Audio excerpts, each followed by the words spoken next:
شروع اللہ کے نام سے جو بڑا مہربان نہایت رحم والا ہے۔ آسمان اور رات کے وقت آنے والے کی قسم، اور تم کو کیا معلوم کہ رات کے وقت آنے والا کیا ہے؟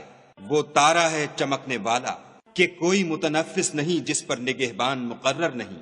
تو انسان کو دیکھنا چاہیے کہ وہ کاہے سے پیدا ہوا ہے؟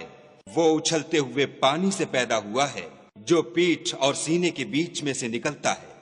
بے شک خدا اس کے اعادے یعنی پھر پیدا کرنے پر قادر ہے۔ جس دن دلوں کے بھید جانچے جائیں گے تو انسان کی کچھ پیش نہ چل سکے گی اور نہ کوئی اس کا مددگار ہوگا۔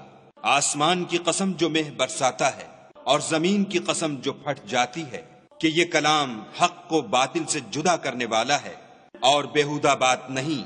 یہ لوگ تو اپنی تدبیروں میں لگ رہے ہیں اور ہم اپنی تدبیر کر رہے ہیں، تو تم کافروں کو مہلت دو، بس چند روز ہی مہلت دو۔